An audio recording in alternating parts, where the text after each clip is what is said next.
Friends, आज हम बात कर रहे हैं टाटा पावर कंपनी लिमिटेड की। टाटा पावर कंपनी ने अपने क्वार्टर 4 के आंकड़े जारी कर दिए। बहुत ही शानदार आंकड़े निकल कर आए, यानी बहुत ही ज़बरदस्त बिजनेस में जंप लगा है। और जो इनका रिन्यूएबल एनर्जी का बिजनेस है उसमें तो बहुत ही ज़बरदस्त जंप है और आंकड़े बहुत ही शानदार है, जिसके दम पे कह सकते हैं कि इस बार रिजल्ट बहुत ही बेहतरीन होगा। और इस रिजल्ट के बाद यहाँ पे हमें और बड़ी तेज़ी देखने को मिल सकती है।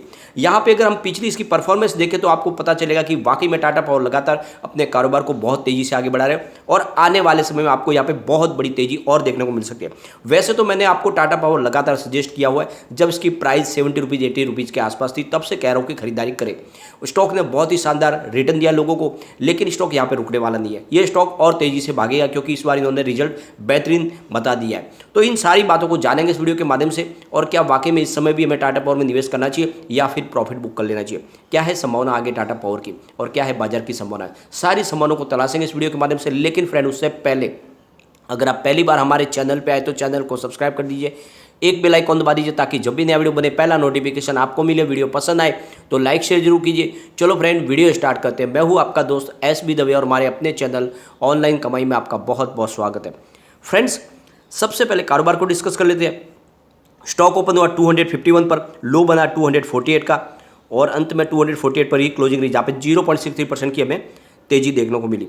तो यहाँ पे आप देखोगे कि आज कोई बड़ी अपडाउन देखने को नहीं मिली। वॉल्यूम को देखें तो BSE में 21,34,000 का वॉल्यूम हुआ, सामने 7,14,000 की डिलीवरी उठेगी। डिलीवरी का परसेंटेज 33.45% है। NSE की अगर बात करें तो 1,79,65,000 का वॉल्यूम हुआ, सामने 48,20,000 की डिलीवरी उठेगी। डिलीवरी का परसेंटेज 26.83% है। इसके वॉल्यूम को अगर एनालिस करें तो पिछले एक महीने पहले इसका 6 करोड़ रुपये का वॉल्यूम था, 1 वीक पहले 3 करोड़ रुपये का वॉल्यूम हुआ था, कल 2 करोड़ का वॉल्यूम था, आज भी 2 करोड़ का ही वॉल्यूम हुआ। तो वॉल्यूम में स्टेबिलिटी आ चुकी है। यहाँ पे इसकी परफॉर्मेंस देखें तो 95 रुपीज़ इसकी 50 वीक का लो है और 298 इसका 50 वीक का हाई है। फिलहाल स्टॉक 300 से वापस रिवर्स होकर 250 के आसपास ट्रेड कर रहा है। यहाँ पे एंट्री की जा सकती है क्योंकि कंपनी ने अपने क्वार्टर 4 के जो आंकड़े पेश किए वो बहुत ही ज़बरदस्त है। टाटा पावर ने अपने रिन्यूएबल एनर्जी के जो बिजनेस का जो नेट प्रॉफिट बताया वो उसमें एक बहुत बड़ा जंप लगा, यानी 4,584.23% का बम्पर जंप लगा है मार्च क्वार्टर में। आप देखोगे तो यहाँ पे इनका जो टोटल नेट प्रॉफिट निकल कर आया रिन्यूएबल एनर्जी के बिजनेस का वो है 130.69 करोड़ रुपीज़ का मार्च क्वार्टर में, जबकि पिछले साल सेम क्वार्टर में 2021 में ये मात्र 2.79 करोड़ रुपीज़ का था। तो 2.79 करोड़ यानी 2 करोड़ का जो प्रॉफिट था वो जंप मार के 130 करोड़ रुपये तक पहुंच गया।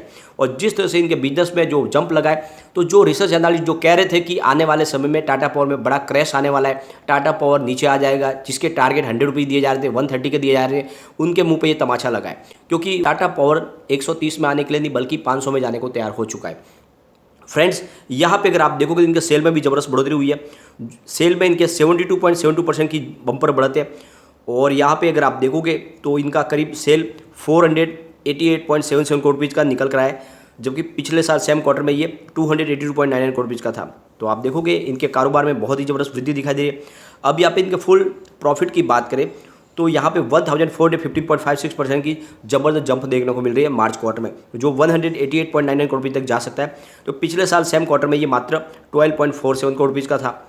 और आप देखोगे तो सेल में भी 26.06% की जबरदस्त जंप देखने को मिल रही है, जो 1,403 करोड़ रुपये तक जा सकता है। पिछले साल सेम क्वार्टर में ये 1,113.20 करोड़ रुपये का था। तो बहुत ही शानदार आंकड़े, और इन आंकड़ों के दम पे कह सकते हैं कि बहुत बड़ी तेजी अब आएगी। और यहाँ पे इन्वेस्टमेंट अगर आपने अभी तक नहीं किया तो कर ले, और अब चाहे तो थोड़ा थोड़ा करके करें, क्योंकि बाजार में FI की सेलिंग शुरू है और इस वजह से हो सकता है कि गिरावट हो। अगर बाजार में गिरावट होगी तो फिर आपको टाटा पावर भी गिरता हुआ दिखाई देगा, लेकिन यहाँ पे बड़ी गिरावट की संभावना नहीं है। और जब तक स्टॉक 250 के आसपास ट्रेड कर रहा है, यहाँ पे बुलिश जोन बना हुआ है, स्टॉक ऊपर जाएगा। इसके रिटर्न को अगर हम देखें तो पिछले 5 साल के हिसाब से 192% का पॉजिटिव रिटर्न दिया है। 3 ईयर के हिसाब से 266% का पॉजिटिव रिटर्न है। 1 ईयर के हिसाब से 158% का पॉजिटिव रिटर्न है। 3 मंथ के हिसाब से 4.21% का पॉजिटिव रिटर्न है। 1 मंथ के हिसाब से 3.11% का पॉजिटिव रिटर्न है। 1 डे के हिसाब से 0.61% का पॉजिटिव रिटर्न है। तो बाजार में अपडाउन बहुत देखी हमने, लेकिन उसके बावजूद भी देख लो पिछले 5 साल में कहीं पर भी आपको गिरावट दिखाई नहीं देगी। इस स्टॉक ने लोगों को हमेशा शानदार रिटर्न दिया है। अगर इनके रेवेन्यू को देखें पिछले 2017 से तो लगातार बढ़ा है। 2017 में इनका रेवेन्यू करीब आप देखो तो 27,587 करोड़ रुपीज़ का था। 2018 में 26,840 करोड़ रुपये का रिवेन्यू था। 2019 में 29,881 करोड़ रुपये का रिवेन्यू, 2020 में 29,136 करोड़ रुपये का रिवेन्यू और 2021 में रिवेन्यू बढ़कर 32,468 करोड़ रुपये तक पहुंच गया। तो आप यहाँ पे क्वार्टर ऑन क्वार्टर बेसिस पे देख लो या ईयर ऑन ईयर बेसिस पे देख लो तो इनके रिवेन्यू में अच्छी खासी हमें बढ़ोतरी दिखाई दे रही है और लगातार हर क्वार्टर में इन्होंने अच्छा रिटर्न तो दिया ही दिया। अब देखें इनके प्रॉफिट को, तो फ्रेंड्स प्रॉफिट में जरूर यहाँ पे थोड़ी हमें गिरावट दिखाई दे रही है, लेकिन 2017 में कंपनी को 129 करोड़ का लॉस हुआ था। 2018 में 1120 करोड़ का प्रॉफिट हुआ। 2019 में प्रॉफिट बढ़कर 1329 करोड़ तक पहुँच गया, लेकिन 2020 में फिर कारोबार में कमी आई। 774 करोड़ का प्रॉफिट हुआ और 2021 में प्रॉफिट घटकर 611 करोड़ तक पहुंचा, लेकिन इस बार फिर से हमें शानदार आंकड़े देखने को मिल रहे और इस वजह से कह सकते हैं कि अब कंपनी यहाँ से तेज़ी से दौड़ेगी और आपके निवेश को भी कई गुना बढ़ा देगी। यहाँ पे अगर हम इनके प्रमोटर होल्डिंग में देखें तो आपको एक जैसी ही दिखाई देगी, यानी 46.86% की होल्डिंग है जो लगभग 2021 मार्च से लेकर 2022 तक बनी हुई है। इसमें कोई भी आपको चेंजेस देखने को नहीं मिलेगी। बात अगर एफआई की करें तो मार्च 2021 में 12.17% की होल्डिंग थी, जून 2021 में 11.26% की होल्डिंग, सितंबर 2021 में 11.06% की होल्डिंग, दिसंबर 2021 में 10.84% की होल्डिंग और मार्च 2022 में 10.82% की होल्डिंग। तो मामूली सी होल्डिंग आपको एफआई की घटती हुई दिखाई देगी और इसमें तो सब आपको पता ही है कि एफआई ने लगभग हर स्टॉक में से अपनी होल्डिंग कम किया पिछले 5-6 महीने में। अब देखिए यहाँ पे डीआई की बात, तो मार्च 2021 में 20.87% की होल्डिंग थी, जून 2021 में 17.17% की होल्डिंग, सितंबर में 20.44% की होल्डिंग, दिसंबर में घटकर 15.89% की होल्डिंग हुई, लेकिन मार्च 2022 में फिर से होल्डिंग बढ़ी 16.20% हो गई है। तो आप ईयर ऑन ईयर बेसिस पे देख लोगे तो आपको गिरावट दिखाई देगी, लेकिन क्वार्टर ऑन क्वार्टर बेसिस पे फिर से होल्डिंग बढ़ती हुई दिखाई देगी और इसके पीछे वजह यह थी कि पिछले दिनों काफ़ी अच्छी तेजी बनी थी, उन्होंने प्रॉफिट बुक किया, लेकिन अब फिर से बड़े फंड हाउस ने एंट्री कर ली है और उनको पता है कि स्टॉक दौड़ेगा, इसलिए इन्होंने अपने निवेश को बढ़ा दिया है। अब बात करें जनरल पब्लिक की, तो मार्च 2021 में 20.11% की होल्डिंग थी, जून में 24.72% की होल्डिंग, सितंबर में 21.64% की होल्डिंग, दिसंबर में 26.4% की होल्डिंग हुई थी, फिलहाल 26.11% की होल्डिंग है। तो आप देखोगे तो पिछले दिसंबर से यहाँ पे मार्च में होल्डिंग थोड़ी सी घटती हुई आपको जनरल पब्लिक की दिखाई देगी। ओवरऑल यहाँ पे टाटा पावर में आपको इन्वेस्टमेंट का मौका बन रहा है, यहाँ पे आपको एंट्री बिल्कुल करनी चाहिए। ये स्टॉक वाकई में मल्टी बैगर है, आने वाले 3 साल में ये 1000 को आराम से टच कर जाएगा, हो सकता है उससे पहले भी कर ले।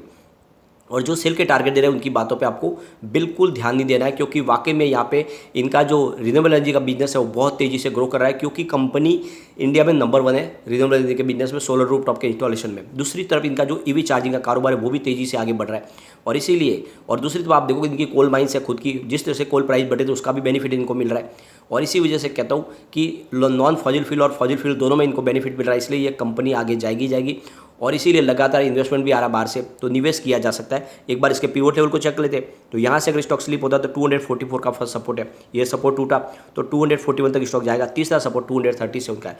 तो फिलहाल ये गिरावट में 237 तक जा सकता है, लेकिन अगर पॉजिटिव माहौल बना तो 251 का फर्स्ट रेजिस्टेंस है, इसको ब्रेक करते ही 254 की प्राइस देखने को मिलेगी और इसको पार करते ही फिर 257 तक भी जा सकता है। तो बिल्कुल ये 300 को भी क्रॉस करेगा, जल्द ही तेजी बनेगी बाजार में। फिलहाल एफआई की तरफ से जो सेलिंग बन रही है उसकी वजह से यहाँ पे गिरावट दिख रही है आपको, लेकिन जल्द ही यहाँ पे खरीदारी बनेगी और डिप में खरीदारी बिल्कुल करें। ये वाकई में एक बड़ा मल्टीबैगर है, आने वाले समय आपको ये मालामाल कर देगा। लेकिन फ्रेंड, कोई भी इन्वेस्टमेंट करने से पहले अपने फाइनेंशियल एडवाइजर से बारे में ले ले या अपना खुद का रिसर्च करें, क्योंकि मैंने वीडियो आपके एजुकेशनल पर्पज के लिए ही बनाया। वीडियो पसंद आए तो लाइक शेयर जरूर कीजिए और चैनल को सब्सक्राइब कर दीजिए। Thank you friend.